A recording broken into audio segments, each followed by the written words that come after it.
हाँ, बालक और बालिका सभी को नमस्कार। और आज का जो अपना है वो अपन लेके आए कंप्लीट जो बायो है, चाहे जूलॉजी हो चाहे बॉटनी हो, उसके इम्पोर्टेंट क्वेश्चन वन लाइनर जो जितने भी क्वेश्चन बनते हैं और एग्जाम में जो बार बार पूछे जाने वाले क्वेश्चन हैं वो अपन लेके आए।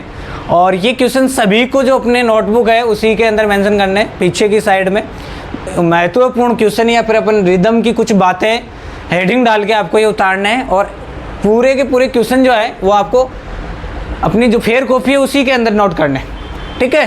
तो चलते हैं अपन। सबसे पहले देखो क्वेश्चन क्या है, मास्टर ग्लैंड किसे कहते हैं। मास्टर ग्लैंड आपका क्वेश्चन जो है अपना एंडोक्राइन सिस्टम से, और ये किसको कहते हैं, पिट्यूटरी ग्लैंड को कहते हैं। अगला कह रहे हैं लॉन्गेस्ट तथा स्ट्रॉन्गेस्ट जो होती है बोन वो कौन सी होती है। सबसे लंबी तथा सबसे मजबूत जो हड्डी है वो कौन सी है, तो वो है अपनी फीमर। रहा है ना। अगला है स्मॉलेस्ट बोन कौन सी होती है, तो स्मॉलेस्ट बोन जो होती है सबसे छोटी जो हड्डी होती है ये कान में पाई जाती है और इसका नाम क्या होता है, स्टेपीज। अरे तीन होती है ना, मेलियस, इनकस और स्टेपीज, तो सबसे छोटी कौन सी है अपनी स्टेपीज है। अगला कह रहा है life span of RBC. RBC का जो जीवन काल होता है वो कितना होता है, ये अपन ने करा रखा है और वहां पर भी अपन नोट लगा के गए थे इसमें। तो 120 दिन होते हैं अडल्ट के अंदर। जैसे आप और मेरे लोगों में अपने बीच में अगर देखा जाए आरबीसी का जीवन काल तो वो होता है कितना, 120 दिन। अगर न्यू बॉर्न में देखा जाए, न्यू बॉर्न का मतलब आज बच्चा पैदा हुआ है और इस एक महीने के अंतराल में अगर इसका अपन आरबीसी का जीवन काल देखेंगे तो वो कितना होता है, तो 80 दिन का होता है। हार है। अगला कह रहा है डोनर जो ब्लड ग्रुप है, यूनिवर्सल डोनर कौन सा होता है, सर्वाधिक दाता जो ब्लड ग्रुप है वो कौन सा होता है, ओ। और ओ के अंदर भी अगर आपको पूछ ले नेगेटिव और पॉजिटिव में से, तो आपको एक नेगेटिव वाला बताना है। अगर ऑप्शन में दोनों आ जाए पॉजिटिव और नेगेटिव, वैसे तो ओ अपन मान के चलते हैं यूनिवर्सल डोनर ब्लड जो है ग्रुप वो कौन सा होता है, ओ। और नेगेटिव और पॉजिटिव RH फैक्टर के अकॉर्डिंग अगर आपका क्वेश्चन आए तो वो होता है RH नेगेटिव वाला। रहा है ना। अगला कह रहे हैं यूनिवर्सल रिसेप्टिव या रिसेसिव या फिर ग्राई ब्लड ग्रुप कौन सा होता है, तो ये अपने पास आता है AB ब्लड ग्रुप आता है। Largest part of the brain, और ब्रेन का सबसे बड़ा जो पार्ट है, सबसे बड़ा मस्तिष्क का भाग कौन सा होता है, तो ये सेरिब्रम होता है। सेरिब्रम बोले तो ये जो वाला पोर्शन होता है ये सेरिब्रम सबसे बड़ा होता है। टोटल नंबर ऑफ रिब्स कितनी होती है, ठीक है। अपने पिंजरा जो अपन बोलते थे ये कितनी रिब्स यहाँ पे देखी जाएगी, अगर अपन बात करते हैं 1 2 3 4 5 तो ये 12 तक अपन मानते हैं। और 1 से 7 इसमें ट्रू कहते हैं और 7 से 9 अपन क्या मान के चलते हैं, अरे फाल्स मानते हैं। और फ्लैटिंग वाली अपन 11 12 फ्लैटिंग वाली मानते हैं। तो टोटल कितनी आ गई रिब्स, 12 पेयर आ गए। Largest gland of the body, और सबसे बड़ी जो ग्लैंड है हमारे शरीर के अंदर, सबसे बड़ी ग्रंथि का नाम है वो कौन सा है, लीवर।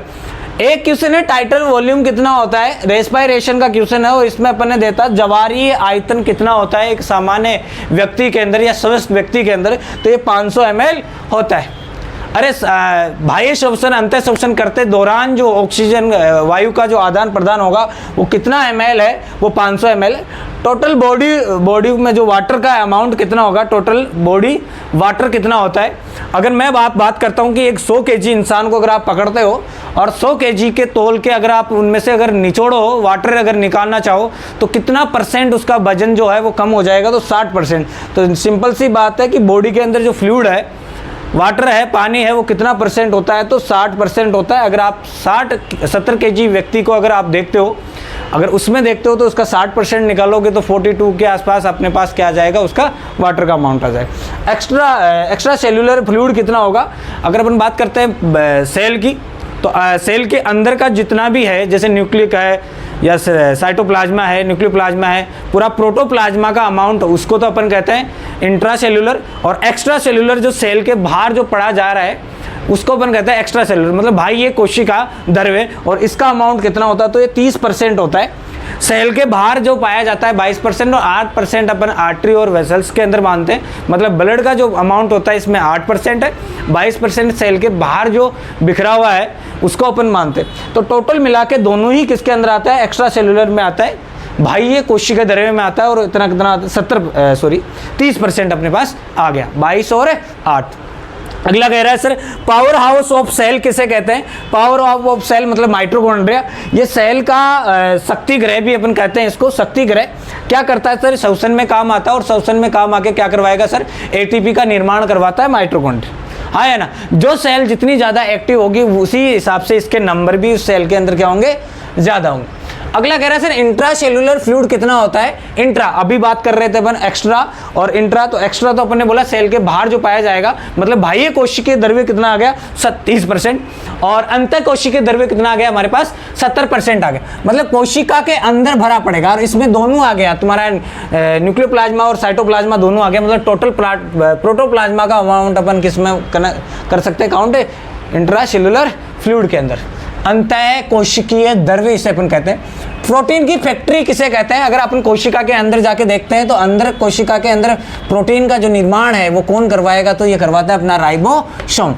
और हाँ है ना, राइबोसोम के बारे में एक दो क्वेश्चन और देख लो। राइबोसोम अगर यूक्रियोट कोशिका में पूछे तो 80S प्रकार का राइबोसोम होता है और प्रोकैरियोट में पूछे तो 17S प्रकार का पाया। अगला कह रहा है कि मोस्ट बाउंडेड जो टिश्यू है हमारी बॉडी के अंदर वो सबसे ज़्यादा कौन सा अमाउंट है टिश्यू में से, 4 में से अपन एक की बात करते हैं और ये होता है कनेक्टिव टिश्यू, मतलब संयोजी ऊतक का जो मात्रा है या उसका भार हमारी बॉडी में है वो ज़्यादा होता है संयोजी ऊतक का।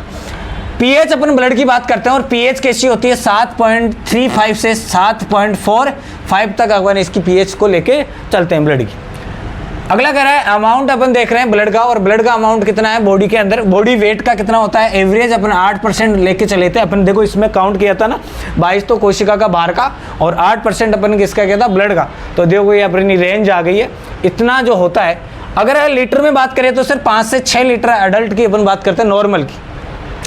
अगला कह रहा है लार्जेस्ट कैविटी कौन सी होती है, तो ये जो अब्डोमिनल कैविटी होती है सबसे लार्जेस्ट कैविटी होती है। अगला कह रहा है sir total number of blood clotting factor, अपना इसका तो पूरा वीडियो बना रखा है, 13 के बारे में अपन ने अच्छे से पढ़ रखा है। टोटल ब्लड क्लोटिंग फैक्टर कितने होते हैं 13 होते हैं। टोटल नंबर ऑफ प्लेटलेट्स कितनी होती है 1.5 से 4.5 लाख तक ही होती है। और अगला कह रहा है टोटल नंबर ऑफ आरबीसी कितनी होती है 4.5 से 6.5 मिलियन जो होती है, और ये इसकी जो पर mm³ के अंदर आती है, यूनिट आपकी यहाँ मेंशन है। टोटल नंबर ऑफ डब्ल्यूबीसी कितनी होती है 4000 से 11000 ये देखी जाती है। अगला कह रहा है टोटल नंबर ऑफ बोन कितनी होती है, अडल्ट के अंदर बात करें तो 206 होती है। टोटल नंबर ऑफ मसल्स कितनी होती है तो 639 जो है वो मसल्स है। बोन कितनी है 206 है। ये वो क्वेश्चन है जो बहुत ज़्यादा बार पूछे जाते हैं और बार बार वन लाइनर क्वेश्चन है। कोई भी कम्पिटिटिव एग्जाम दो तो ये क्वेश्चन तो अपन को आना ही चाहिए, चाहे आप राजस्थान पुलिस की दे रहे हैं, सिविल सर्विस की एग्ज़ाम दे रहे हैं कि या फिर अपन और किसी भी फील्ड में AO की दे रहे हैं, नॉर्मल अगर अपन 11th-12th की एग्ज़ाम दे रहे हैं, बोर्ड की एग्ज़ाम दे रहे हैं, तो ये जो क्वेश्चन आते हैं आपके स्टार्टिंग के 1 मार्क का, इनके अंदर यही क्वेश्चन घूमते हैं। तो ये आपके नोट के अंदर पीछे जो बुक है अपनी उसमें नोट लगा के सारी बातें मेंशन कर लो, ठीक है। तो अगला क्वेश्चन है अपना ADH, और ADH को अपन क्या कहते हैं वेसोप्रेसिन भी कहते हैं, और ADH जो हार्मोन है एड्रिनल ग्रंथि द्वारा स्रावित होने वाला है और ये किडनी पे काम करता है। तो ADH को अपन क्या कहते हैं एंटी डाययूरेटिक हार्मोन को दूसरा जो नाम है इसका वेसोप्रेसिन है। अगला कह रहे हैं बटरफ्लाई जो शेप होती है वो किसकी होती है तो थायराइड की होती है। नंबर ऑफ पैराथायराइड ग्लैंड कितनी होती है तो टोटल जो पैराथायराइड ग्रंथि होती है वो कितनी होती है हमारे पास 4 होती है। नंबर ऑफ एड्रिनल ग्रंथि कितनी होती है दोनों तरफ, दोनों किडनियों की तरफ अपन बात करते हैं तो कितनी हो गई 2। अदर नेम ऑफ एड्रिनल ग्रंथि का नाम क्या है तो सुप्रा रीनल ग्रंथि कहते हैं। रीनल मतलब किडनी के लिए अपन मेडिकल टर्म में क्या कहते हैं रीनल, और रीनल मतलब किडनी के ऊपर है तो क्या बोल दिया सुप्रा रीनल ग्लैंड किडनी को कहते हैं। अगला कह रहा है element essential for the formation किसके लिए देखो थायराइड ग्लैंड हार्मोन के लिए कौन सा होगा तो आयोडीन। मतलब साफ साफ पूछा गया है कि थायराइड ग्रंथि से हार्मोन स्रावित करने के लिए सबसे उपयोगी जो अपने पास आयन है या एलिमेंट है वो कौन सा होता है आयोडीन। अगला कह रहा है the gland responsible for the fight and flight hormone, मतलब करो या मरो हार्मोन के नाम से कौन सा जाना जाता है तो कौन सा जाता है एड्रिनल ग्रंथि द्वारा स्रावित होने वाला हार्मोन जो होता है वो क्या कहलाता है फाइट एंड फ्लाइट, करो या मरो के नाम से जाना जाता है। हाँ अगला कह रहा है एड्रिनल और नोर एड्रिनल हार्मोन आता है एड्रिनल के अंदर दोनों के दोनों। अगला कह रहा है बोर्ड क्राइन सिस्टम तथा एक्सोक्राइन ग्लैंड कौन सा कहता है अंतः स्त्रावी तथा बाह्य स्त्रावी के नाम से जाने जाने वाली ग्रंथि कौन सी है तो वो कौन सी है पेनक्रियाज है।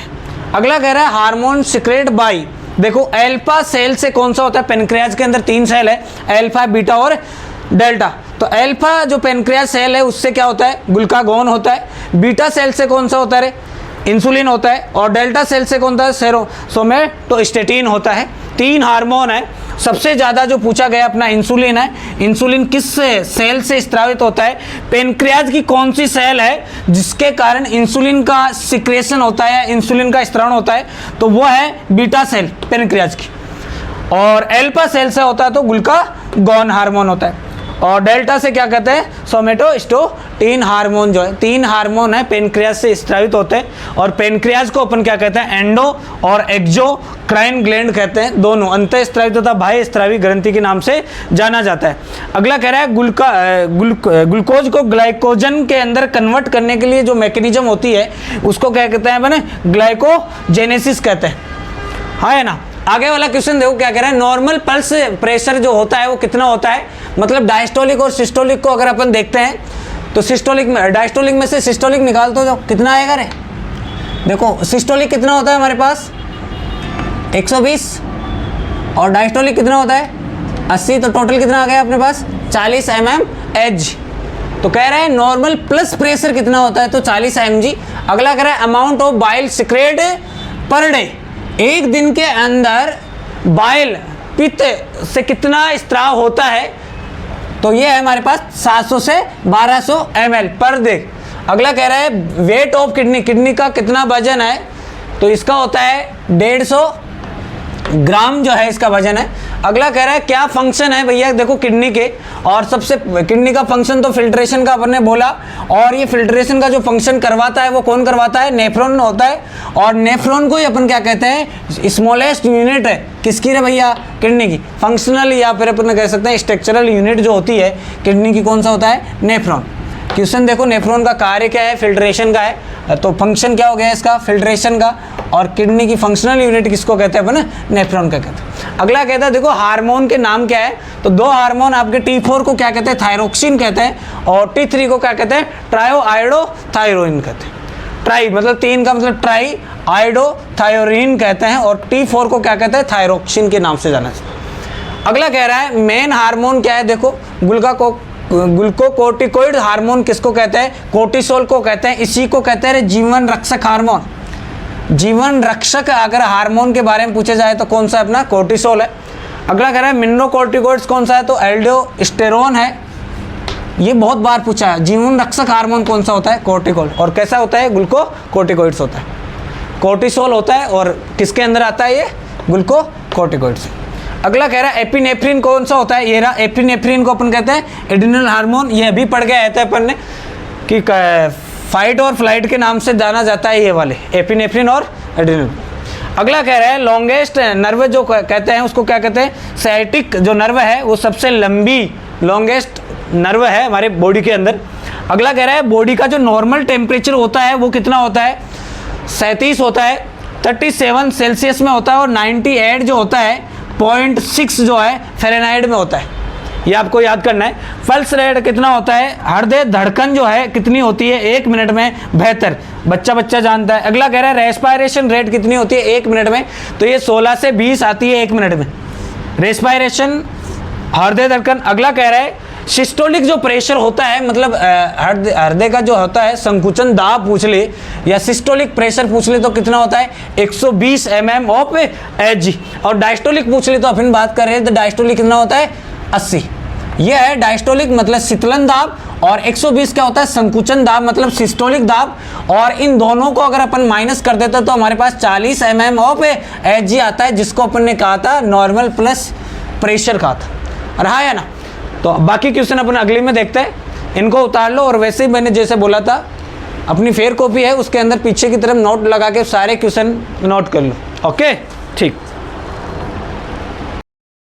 हाँ तो देखो बालक, अगला जो अपना क्वेश्चन है वो है बेस ऑफ द हार्ट का बेसिक जो कौन सा पार्ट होता है। तो अपन बेस देखते हैं, एपेक्स भाग देखते हैं। एपेक्स इसका क्या होता है, लोअर जो पार्ट होता है हार्ट का वो क्या कहलाता है, एपेक्स। और बेस जो होता है वो कौन, आर्टरियों की तरफ जो रहता है वो क्या कहलाता है, बेस। मतलब आधारीय भाग अगर अपन हृदय का देखेंगे तो वो कौन सा कहलाता है, लेफ्ट एंड राइट आर्टरियो। अगर अपन हृदय को अगर नॉर्मली अगर बना के जाऊँ तो मैं कुछ ऐसा बना के जाऊँगा, और ये जो यहाँ से जो निकलता है इसको अपन आधारीय बोलते हैं, और इसको अपन क्या बोलते हैं, एपेक्स भाग बोलते हैं।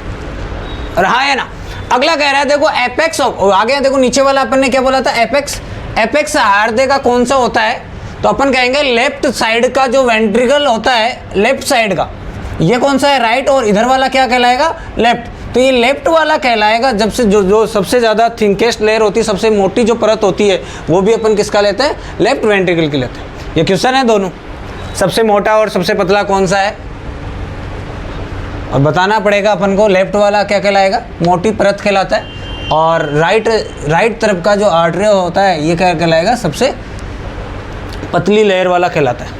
अगला कह रहे हैं देखो एपेक्स ऑफ हार्ट का कहाँ लोकेटेड होता है, तो अपन कहेंगे लेफ्ट साइड में, अभी बात करिए अपन ने, लेफ्ट साइड में होता है, और फिफ्थ इंटरकोस्टल स्पेस में होता है। इंटर मतलब फिफ्थ रिब्स के जो इंटरकोल स्पेस है उसके अंदर अपना हार्ट क्या होता है, सिचुएटेड रहता है। कहाँ पे रहता है, लेफ्ट साइड में रहता है, और लेफ्ट साइड में रहता है वो कौन सी इंटरकोस्टल स्पेस पे रहता है, फिफ्थ वाले पे। तो एग्जैक्ट अपन ऐसे यहाँ से काउंट करें रिब्स तो 5 यहाँ आएगी, और इसकी जो इंटरकोल स्पेस है यहाँ पे ये लोकेटेड रहता है। इस पे बताना पड़ेगा आपको इंटरकोस्टल स्पेस के अंदर। अगला कह रहा है सर मोस्ट हाईली फेगोसाइटिक जो सेल होती है सर्कुलेटिंग वो कौन सी होती है, तो वो कहलाती है न्यूट्रोफिल। मतलब सबसे ज़्यादा बक्साणु की क्रिया करने वाली जो कोशिका है वो कौन सी कहलाएगी, न्यूट्रोफिल। इसके बाद में अपन क्या कहते हैं, मोनोसाइट को कहते हैं। लेकिन सबसे ज़्यादा जो पूछा जाता है हाईली या हाईएस्ट कौन सी होती है सेल, तो वो कौन सी कहलाएगी, न्यूट्रोफिल कहलाएगी।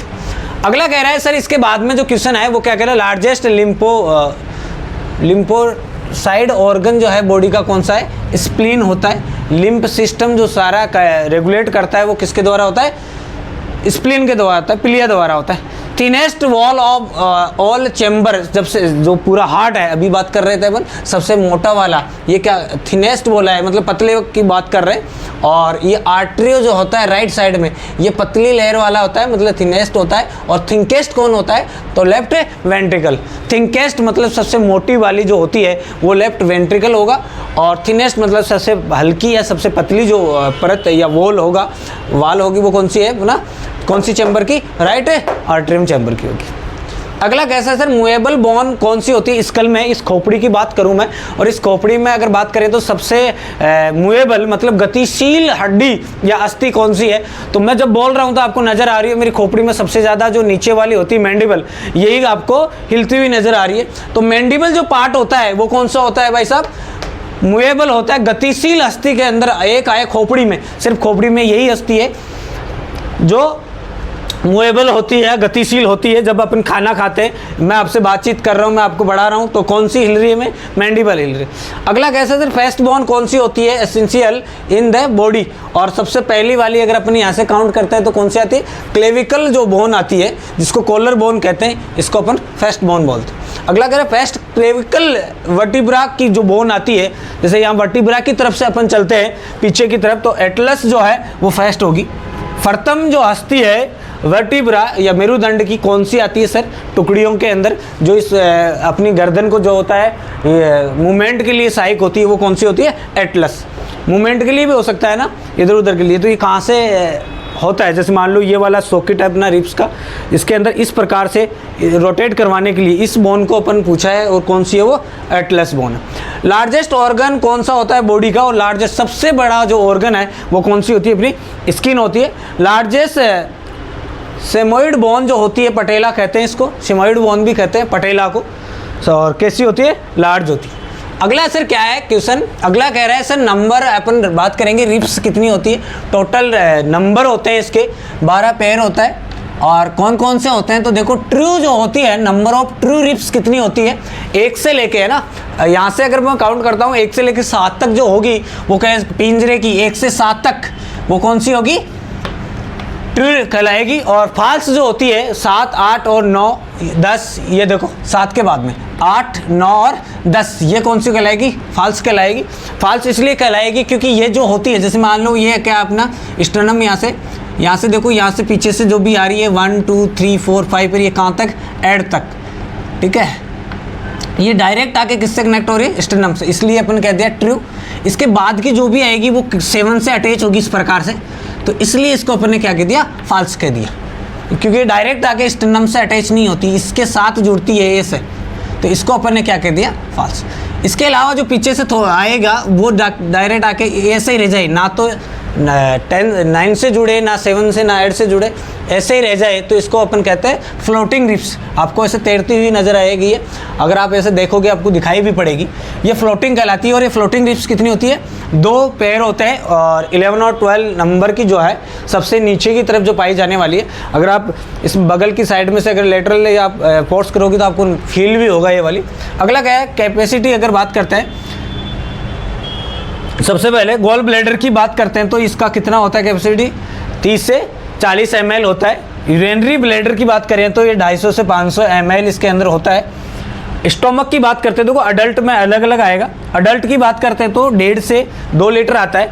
उसके बाद में अपन ने कह रहे हैं नियोनेट, जो अर्ली नियोनेट होता है, जैसे पैदा हुआ 1 महीने तक का इसका स्टोरेज अगर अपन स्टोमक की बात करते हैं तो आयट 80 ml, और इसकी रेंज जो है आपके दे रखी है 30 से कितना 60। लेकिन नियोनेट का अपन करते हैं कि 1 महीने तक कितना हो जाता है, तो 80 ml इसके अंदर हो जाता है। सबसे अगर आपको बोल दे कि सर 1-2 दिन का बच्चा है, 4-5 दिन का बच्चा है, तो कितना आएगा, तो ये 30 से लेके 60 ml तक इसका रहता है। लेट नियोनेट आ गया, देखो लेट नियोनेट मतलब 1 महीने के बाद बात करते हैं, मतलब 28 डे के आसपास का, तो इसके अंदर कितना होता है, तो 90 ml इसका देखा जाता है। इंपॉर्टेंट क्या है सर, सबसे इस चैप्टर का सबसे अच्छे जो क्वेश्चन है ना, ट्रू, फॉल्स और फ्लोटिंग रिप्स से ये पूछा जाता है। अपन को पता होता है कि हमारे पिंजरे के अंदर कितनी हड्डियां हैं, कितनी अस्थियां हैं, सबको पता है कि सर टोटल तो कितनी होती है, 24 होती है। अगर बात करते हैं तो नंबर में होती है सर, और अगर अपन पेयर के अंदर बात करें तो सर कितनी होती है, 12 होती है। इन 12 में से 3 में डिवाइड रहती है, 3 कौन कौन सी होती है, ट्रू, फॉल्स और फ्लोटिंग। ट्रू के अंदर पूछा जाएगा, डायरेक्ट बोलेगा वही रिप्स बोलेगा, और ट्रू रिप्स पूछेगा, तो अपन तो क्या करते हैं डायरेक्ट, अपन को पता होता है कि 12 पेयर तो अपन मार देंगे, तो ऐसा नहीं है ना, देख लेना ट्रू पूछ रहा है, फॉल्स पूछ रहा है या फ्लोटिंग पूछ रहा है। तो 1 से 7 तक क्या है, ट्रू। फॉल्स कितनी होती है, ये मैंने बोला फॉल्स क्यों होती है ये भी बताया मैंने आपको, क्योंकि ये 7 से अटैच होती है, 7 रिप्स से, इसलिए इसको अपन ने फॉल्स बोला है। और फ्लोटिंग किसी से भी अटैच नहीं, ना स्टर्नम से होती है और ना अपनी जो 8, 9, 10 वाली जो रिप्स है इनसे कनेक्ट रहती है, इसलिए अपन ने इसको बोल दिया फ्लोटिंग रिप्स। इसके अलावा सर यहाँ पे एक अपना ये सबसे ज़्यादा पूछे जाता है फेगोसाइटिक सेल, जो अपना ब्लड के अंदर होती है, न्यूट्रोफिल होती है। इसके बाद अगर बात करते हैं अपन तो मोनोसाइट वाली होती है। और लिम्फोइड ऑर्गन कौन सा होता है बॉडी के अंदर, तो स्प्लीन होता है। क्यों, स्प्लीन ही तो है रे भैया, जो आरबीसी का स्टोरेज वगैरह के लिए सहायक होता है। अगला कह रहा है, ये आपको बता ही दिया, चेंबर, सबसे मोटा जो चेंबर होता है वो कौन सा होता है, कौन सा होता है भैया, बाएं साइड का। और सबसे अगर पतला की बात करें तो राइट का, राइट साइड मतलब दाएं आलिंद की बात कर रहा है, आलिंद वाला होता है। और इसके अलावा अगर आपको बोलते हैं मूवेबल, अगर इसका भी बहुत बार पूछा हुआ है, स्केलेटन से ही क्वेश्चन ये बार बार, कि खोपड़ी की कौन सी अस्थि है जो गतिशील होती है या मूवेबल बोन है, मैंडिबल है। इसके अलावा जो इससे पहले जितने भी अपन ने क्वेश्चन किया है और जहाँ जहाँ पर भी मैंने आपको बोला है, वैसे इंपॉर्टेंट तो सारे हैं, लेकिन सबसे ज़्यादा बार पूछा जाने वाले और आपकी एनसीईआरटी में जो, अगर अपन बात रेस्पायरेशन की बात करेंगे तो रेस्पायरेशन में सबसे ज़्यादा अगर अपन क्वेश्चन यहाँ से इंटरकोस्टल स्पेस जो पढ़ेंगे अपन, ठीक है, आईसी और ईसी अगर अपन बात करते हैं इंस्पायरेशन के अंदर, तो ये रिप्स ही करवाएगी। तो ये क्वेश्चन वहाँ से भी बनता है क्वेश्चन, और ये स्केलेटन सिस्टम से भी बनता है। तो ये 2 चैप्टरों में इसको अपन कवर करके चलते हैं। तो ये सबसे ज़्यादा पूछा जाता है, स्केलेटन से रिप्स वाला पूछा जाता है, गति मूवमेंट वाला पूछा जाता है। हार्ट में से अपन क्वेश्चन पहले वाली पे भी लेके आए हैं और अभी, और कैपेसिटी क्वेश्चन पहले भी हैं, और अपने ये जो बार बार पूछा जाता है, गॉल ब्लैडर में से पूछा गया है, यूरिनरी ब्लैडर का पूछा गया है, और सबसे ज़्यादा तो स्टोमक का जो डाइजेशन है, अब तो खैर आपका ये हट गया है आपके सिलेबस से डाइजेशन सिस्टम, लेकिन अपन को थोड़ा बहुत तो आइडिया तो होना ही चाहिए कि स्टोमक की कैपेसिटी कितनी होती है, क्योंकि ये अपने नीट के बेस पे तो अपन मान लें कि हट गया, लेकिन बाकी एग्जामों में तो आपको मिलता ही मिलता है, तो ये भी आपको देखना है। बाकी सारे क्वेश्चन आपके पास आ गए, और इसके बाद में भी अपन कंटिन्यू क्लासें रखेंगे। इसकी जो 1 लाइनर क्वेश्चन है वो आपके ऐसे ही चलते रहेंगे हर क्लास में। जैसे आज की क्लास में अगर बात करते हैं तो करीब करीब अपन 150 क्वेश्चन के आसपास देखें, और ये 150 क्वेश्चन अपन 20 मिनट के अंदर अंदर 150 क्वेश्चन किए। तो ये क्वेश्चन की जो है हर क्लास वाइज चलती रहेगी, सारे कवर किया जाएगा। आपके बॉटनी के चैप्टर हो चाहे जूलॉजी के चैप्टर हो, इसके अलावा अपन केमिस्ट्री की क्लास भी आपकी कंटिन्यू लगा रहे हैं और फिजिक्स की क्लास भी आपकी कंटिन्यू चल रही।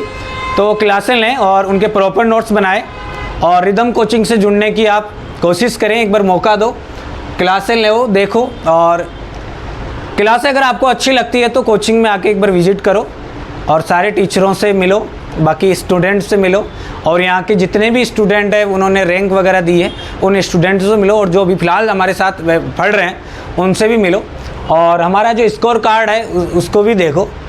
तो एक बार करो, कोशिश करो अब तक आने की और हमारी जो क्लास है प्रॉपर उनको देखने की। Thank you.